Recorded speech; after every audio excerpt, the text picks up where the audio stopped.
Labrīt, sveicu jūs šajā pirmdienā. Es ceru, ka jums bija jauka nedēļas nogalme. Mēs turpinām ar Galatiešu vēstules 4. nodaļu, sākot 13. pantu, bet es lasīšu no 12. lai labāk plūst. Brāļi, es lūdzu, topiet tādi kā es, jo es esmu kā viens no jums. Jūs man neko ļaunu nesat nodarījuši. Jūs arī zināt, ka pirmo reizi pasludinot jums evaņģēliju, es biju miesas nespēkā. Un lai gan mana slimība jums bija par pārbaudījumu, jūs man neuzņēmāt ar nicināšanu vai riebumu, bet uzņēmāt kā Dieva eņģeli, kā pašu Jēzu Kristu. Kur tagad ir palikusi jūsu svētlaime? To es jums apliecinu, ka toreiz, ja vien būtu bijis iespējams, jūs pat savas acis būtu izrāvuši un atdevuši tās man. Te Pāvils izsaka atkal savu izbrīnu, kas ir noticies viņiem. Viņš mēģina viņus pārliecināt, ka viņš nav dusmīgs uz viņiem personīgi, bet viņam ir bažas par to, ka viņi ir atkāpušies no īstās tīrās ticības. Un viņš saka, jūs zināt, ka es jums neko ļaunu nedaru, jūs man neko nesat ļaunu izdarījuši. Jūs zināt, ka pirmoreiz pasludinot evaņģēliju, es biju pie jums miesas nespēkā. Un viņš piemin savu slimību, kas viņam bija, un viņš teica, tas jums bija par pārbaudījumu. Bet jūs man neuzņēmāt ar nicināšanu vai ar riebumu, bet uzņēmāt kā Dieva eņģeli, kā pašu Jēzu Kristu. Un tad viņš piemin kaut ko par acīm, ka viņš saka, jūs tagad, kur tagad ir palikusi jūsu svētlaime, to es jums apliecinu, ka toreiz, ja vien būtu bijis iespējams, jūs pat savus acis būtu izrauši un atdevuši tās man. Tā kā jādomā, ka viņam vēl bija problēmas ar viņa acīm un varbūt kāds cits vājības bija, bet viņi uzņēma viņu, jo viņi saprata, ka tā ir Dieva balss, kas uz viņiem runā un stāst viņam evaņģēliju par Jēzu Kristu. Ārējais izskats vai ārējais spēks nebija svarīgi, bet tagad Pāvils saka, bet tagad jūs esat novēršties no maniem. Bet tas nav, parasti, ka tas notiek, tas nav, ka viņam ir kaut kāda pretstība pret viņu kā cilvēku, viņam vienkārši, jo viņi ir atkāpušies no Dieva vārda, viņam nepatīk tā mācība, un tas ir, kas notiek. Caur gadiem cilvēki ir izstājušies no draudzes, un nevis aiz kaut kādu personīgu iemeslu pret mani, bet viņam nepatīk tas, kas tiek sludināts, viņam nepatīk tā patiesība pa daudz viņus uzrunā, ja viņi negrib piekrist tai, un tad drīzāk viņi aiziet projām. Un tas, diemžēl, ir, kas notiekās ar cilvēkiem, kad tas notika Jēzum, kad Jēzus sāk runāt dziļāk un dziļāk, daudzi teica, šis ir par daudz grūti, un viņi aizgāja projām.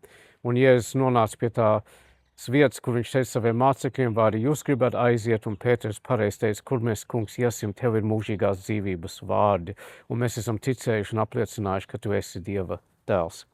Dargais un mīļais debes Tēvs, pateicamies tev par jaunu dienu, pateicamies tev, kungs, par taviem vārdiem, pateicamies par tavu gādību, par tavu žēlastību, par tavu svētību. Izlūdzamies tavu svētību pār šo jauno dienu, mēs no jauna sevi nododam tev, kā dzīves svētu tev tīkam upuri. Tā ir mūsu garīgā kalpošana. Palīdz mums netapt šai pasaulē līdzīgi, bet pārvērsties, atjaunoties savā garā, lai pareizi saprast, kas ir tava griba, to, kas ir labs, tīkams un pilnīgs.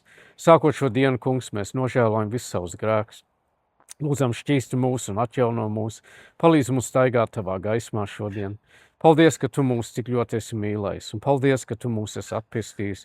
Palīdz mums nekad nepielikt neko klāt, nemēģināt domāt, ka mēs kaut ko pieliekam, bet saprast, ka tas viss nāk no tevis. No tevi, caur tevi, uz tevi, visas lietas. Tādēļ tev lai gods, slava un pateicība mūžīgi. Mīļais debes Tēvs, paldies par tavu vārdu. Paldies, ka varam mācīties tik daudz no apstulu Pāvilu, ka mēs mācāmies, kungs, arī no viņa dzīves. Paldies, ka tu esi panācis to, ka kaut gan viss lietas nāk un iet, tavs vārds paliek mūžīgi. Un par to mēs priecājamies. Kungs, svētī šo dienu, mēs aizlūdzam par mūsu zemi, mūsu valdību, mūsu vadītājiem. Lūdzam, lai viņi būtu godīgi un taisni un patiesi un zinātu, kā rīkoties. Mēs aizlūdzam, kungs, par Ukrainu, kungs, apžēlojies. Apžēlojies arī par vietām, kur ir bijuši dabas katastrofa un cilvēku radīta katastrofa. Mīļais debes Tēvs, esi žēlīgs. Apžēlojies par Baltiju, apžēlojies par šo pasauli, apžēlojies, kungs, par pazudušām dvēselēm, lai šodien daudz atgrieztos pie tevis. Kungs, Tu zini, redzi visas lietas, izlūdzamies, kungs, palīdzi mums, lai nedzīvojam ar bažām un bailēm, bet, kungs, lai dzīvojam tavā mierā, tavā gaismā. Lai tava gaisma atspīd iekš un caur mums, uzliek savu roku uz slimājiem, uz vientuļiem un nabagiem, bārenīšiem, atraitniem, atstumtiem, pazudušiem.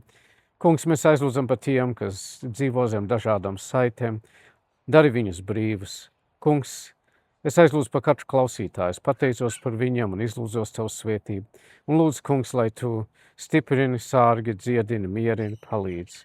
Visu nododam tev, un tev kopā mēs lūdzam mūsu Tēvs debesīs. Svētīts, lai top tavs vārds, lai nāk tava valstība, tavs prāts, lai notiek kā debesīs, tā arī virs zemes. Mūsu dienascho maizi dod mums šodien. Piedod mums mūsu parādus, kā arī mēs piedodam saviem parādniekiem.